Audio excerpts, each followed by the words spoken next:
Hello everyone, welcome back to my channel. Thank you so much for joining me today. This video in particular today is dedicated to any woman like myself that has experienced the pain of a pregnancy loss. Today I'm going to share with you my deeply personal journey through overcoming loss and embracing hope on the path to motherhood. And some people may ask themselves, why is she sharing something so deep? Why is she sharing something so personal to her? The truth of the matter is, when I was going through the loss, I was online just searching and trying to find someone who had a similar story to mine, who was getting the same responses from the doctors, who was going through the same journey that I was going through. I just wanted to be able to relate to someone's story, and truthfully speaking, I wanted to find the happy ending in my reality. The purpose of this video is to hopefully provide a sense of comfort and understanding if you're going through a loss, and knowing that if I came out on the other side, you can too.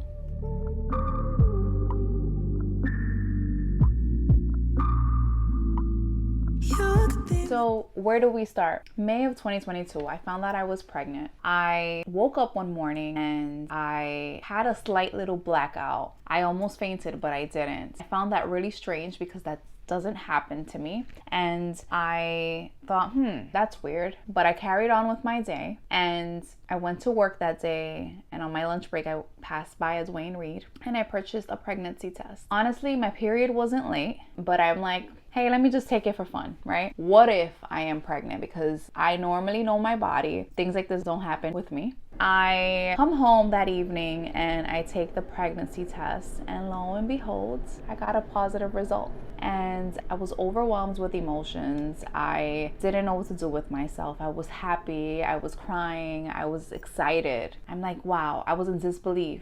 But it was just a really surreal few minutes in the bathroom when I was looking at the results on the pregnancy test. And I couldn't wait to tell my husband. I just couldn't wait. I was so happy, and he wasn't home. He had been working. So I waited until he came home, and in the evening when we were both just hanging out on the couch, I didn't know how to tell him. So I was scrolling through my phone while we were hanging out on the couch. I was looking at different videos of reveals of other women who had found out that they were pregnant, and it was just an exciting moment. And he's like, are you okay? Because I was just getting very emotional, and I'm like, yeah, but he only knew, and I'm sitting here trying to come up with a way to tell him, and I couldn't hold it in anymore. I ended up sharing with him, hey, you're gonna be a dad, we're pregnant. He was overwhelmed with emotions as well. He got the chills. He was excited. It's something that you cannot explain, right? But we were so excited to share with our family and friends. Memorial weekends came up, and we met with family and we shared it with them, and everyone was jumping for joy. Everyone was so excited for us, super happy that we were going to have one of our own. We had been married for 4.5 years, going on 5, and we really didn't have plans to have kids right then and there. However, we weren't avoiding it. I wasn't on birth control. We weren't using protection. Whenever God sends us that blessing, that was our mentality at the time. But we were just so happy. Our family was so happy. The grandmas were so happy. It was a surreal moment in time that I will never forget. And so in the coming weeks, I was just doing my research on the best hospitals in New York City, the best clinic, because I just wanted the best experience for my baby, for myself, for my family. And I found a place. I'm not going to disclose the hospital, but I found a location that I was very happy with. And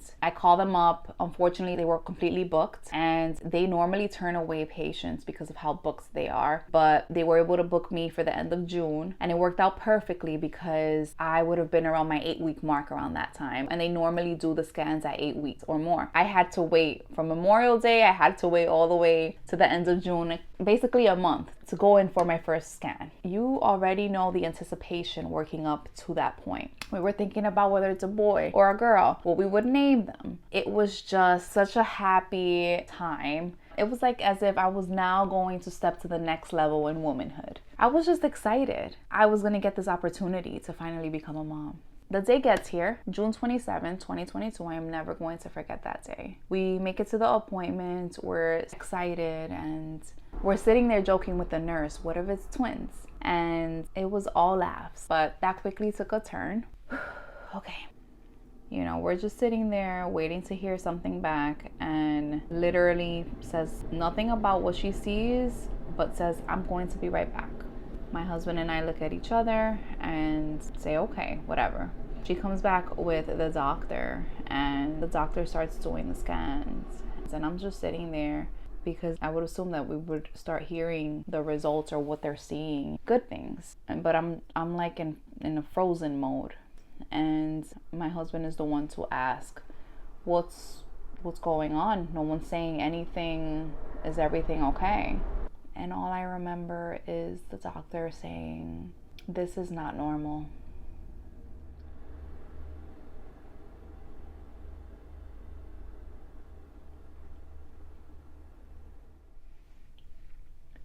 What do you mean it's not normal?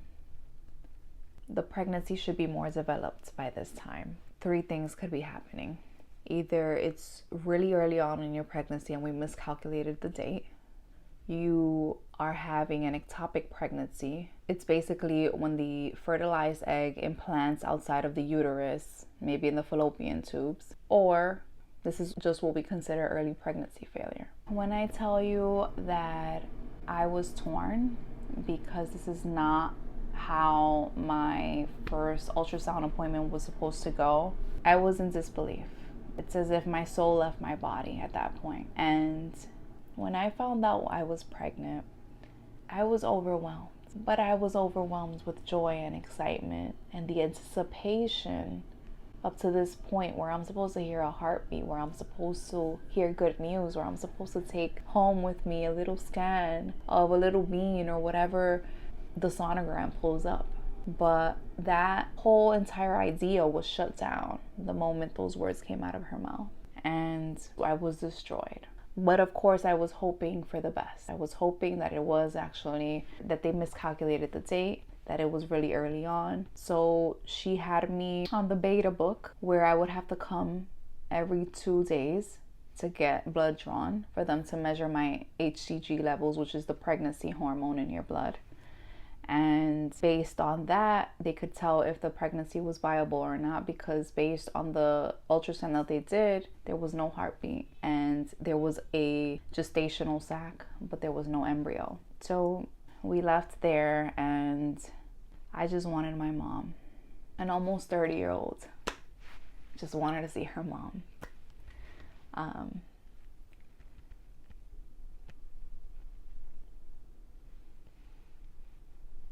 I was due to come back on the 29th for them to draw more blood. And if the HCG levels trends upward, that means that the pregnancy is progressing. If it trends downward, it means that the pregnancy is not viable and it's not progressing. So they had me come back every other day basically to track my HCG levels, and it was just trending downward. I was losing hope. I was questioning if there was something that I did to cause this. They couldn't give me answers as to why this was happening.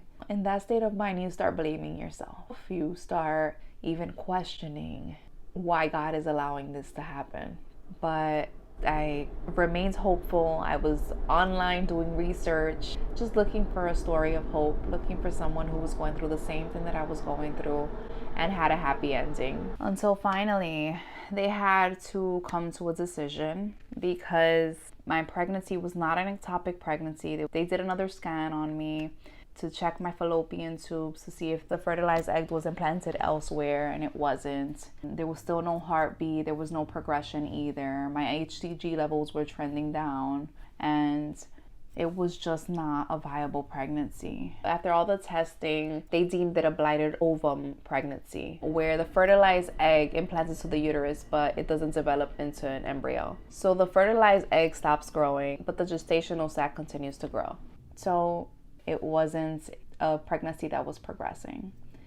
Because I ended up getting to the 11-week mark and I wasn't miscarrying on my own, I had to get a D&C. At the time in June 2022, there was this whole back and forth on whether abortion should be banned or not. And I have my own opinions about that, but I was lucky enough to be in New York City where it was still legal, and I was able to have that option of getting that done, because had I not had that option, my body wasn't miscarrying on its own. I could have gotten an infection. Things could have gotten really bad for me. Honestly speaking, I didn't want to do it because I still had that ounce of hope that a heartbeat would turn up or the pregnancy would progress. But I had to agree to make the decision that was best for my well-being. So we scheduled the D&C for July 8th, and this had to be the hardest thing I've ever gone through. This had to be the hardest thing that I've ever had to experience in my life. The hardest thing. Because you don't know how bad you want something until something goes wrong or you don't have it anymore, right? I remember scheduling that procedure, and they asked me if I wanted to be under anesthesia or not. And I said, absolutely. I don't want any memory of this. This is already traumatizing as is. And I remember being on that table that day, and I was just sobbing. I was destroyed. I had been experiencing the biggest heartbreak of my life. Right before I went under, the anesthesiologist was just passing her hand over my head, telling me that I'm going to be okay, and to just think happy thoughts. How could I think happy thoughts? But it happened, and I don't remember anything from the procedure. I remember signing off on documents and waking up feeling really sad. And for the coming weeks and days, I was in a really dark place. I would try and pray, but then I would also question God and say, why am I going through this? Why did you even allow me to get pregnant in the first place if it was going to end this way? During this difficult period, I faced a lot of internal struggles, questioning God, asking, why is it that you gave me this opportunity to become a mother and it didn't happen for me? I also was questioning if something was wrong with me. Unfortunately, we live in a society where the topic of miscarriage and pregnancy loss is so taboo. People do not speak about it. So it wasn't until afterwards that I found out this is actually really common. And actually, the doctor had mentioned it to me that women go through this often. And in my mind, I'm like, of course, you're going to tell me this because you are an OBGYN. You specifically see women for pregnancy, so you're going to see that often. I probably knew 2 or 3 people in my life who experienced miscarriages, and I never thought that I would be one of them. So I felt so alone. I felt I was the only one going through this, and it's like, because a lot of people don't speak about it, I just felt a lot of fear, and I just couldn't help but to feel so alone in what I was going through. And externally, I also dealt with a lot of hurtful comments of people minimizing my pain, telling me there was no heartbeat, so there was no real baby. What? Then why was I having morning sickness? Why did I not have a period? Why did I have to get a D&C? Why did I have to get an abortion? The ignorance was, it was really bad. Till this day, I'm in disbelief that people are so insensitive. I also had comments from other moms who never experienced a miscarriage saying, don't worry, when you have a baby, you'll forget about this. All these comments just added to my anguish. And the reality of the matter is, yes, you do heal, but you never forget an experience like this. You never forget what could have been. It was my first time experiencing the joys and the anticipation of pregnancy. I had never been pregnant before. I had never experienced a miscarriage before. It was my first time going through it. And I've been healing over time. And to be quite honest, what has helped me heal was having a great support system and therapy throughout my grieving process. So I began to navigate through the grief. After the D&C, I also got a call maybe a month later to check in on how I was doing. And they also told me that they tested the gestational sac for its chromosomes, because when I was signing off on paperwork, I opted in to know the sex of the baby that could have been. And the chromosomes were those of a boy. So I was going to have a baby boy. But God had other plans for me. I found that I was pregnant again 2.5 months later. But if I'm honest, when I found out I was pregnant again, I was not excited. I wasn't jumping for joy. I was more scared than anything because I believed that it was going to happen again. I told myself, don't get excited. I had all these thoughts. Watch when you go to that first appointment. You may not hear a heartbeat again. Why get my hopes up? And lo and behold, that first 8-week appointment, I heard a heartbeat for the first time. But I still wasn't allowing myself to bask in that happiness, bask in the reality that there was life growing inside of me. I was still dealing with the pain, still grieving that previous pregnancy. The fear wasn't allowing me to embrace the life that was growing inside of me. And I kid you not, at every upcoming appointment thereafter, I still had fear. What if something goes wrong?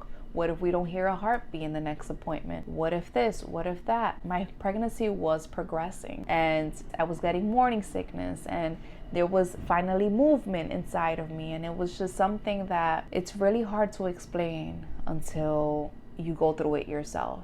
Now I look back and I realize that it was just a short period of time that I had where I didn't get to fully grieve the previous pregnancy, which is what rolled over into my next one. And although it's a blessing and I was fortunate to be able to conceive another baby, I needed to go through that grieving process. It wasn't allowing me to enjoy that pregnancy fully. Not many people know that I was still going through it because I would put up a front. I would say I'm super excited. I can't wait to meet my baby. Little did they know I was full of fear inside, full of pain inside. I owe so much to my therapist because she helps me navigate through those fears and pain and help me process that grief and come to a place where I can finally start not forgetting but moving forward with embracing this new pregnancy. So I just want to say to any woman out there going through infertility or pregnancy loss, I'm so sorry for your loss. Don't lose hope. Allow yourself to grieve. Take care of yourself. It's okay to feel sad. It's okay to process those emotions and those feelings. Reach out to your support system. Reach out to family, to friends, to a therapist. Talk to your partner. Be open about your feelings. You're not alone. And don't judge yourself. And know that it's normal to be anxious for a future pregnancy, just as I was. You need to process those feelings and emotions in order for you to be able to move forward and enjoy the next phase in your life. And don't ever question why you are feeling so much pain over the loss of someone you've never met. Seek a support group or therapist that can help you navigate and process these experiences appropriately. Don't go through it alone. It can be really, really dark and painful. And once you've reached that point of healing, if you're comfortable, I hope you're able to share your story as well. You never know who's searching for that story of hope, and you never know whose life you're going to impact. And if you know someone who has experienced a loss, please be sensitive to their feelings and emotions. Please be mindful of the comments that you say around them. Please do not minimize their pain. Please educate yourself and try to be as knowledgeable on the appropriate ways to assist someone through a process like this. Because many of the times, we may not be aware that we're minimizing someone's pain or causing them pain by even asking, when are you going to have a baby? And a lot of women struggle in silence. They might be struggling with things that will never see the day of light. So just be mindful. Looking back, I now understand that God had a plan for me. Losing that pregnancy was a part of my story. I do feel as if I went through that process in order to be there for other women who may experience the same thing I experienced. And the way that I want to support other women and help others is by sharing my experience whenever it's appropriate, whether it's in person, whether it's on online support groups. I just want to share my story so that you don't feel alone. I'm so grateful because I have my baby girl who's about to turn 1 year old, and she was born a year after I had the D&C. But nonetheless, thank you all for joining me on this journey. And remember to take care of yourselves. Until next time, sending much love and strength your way.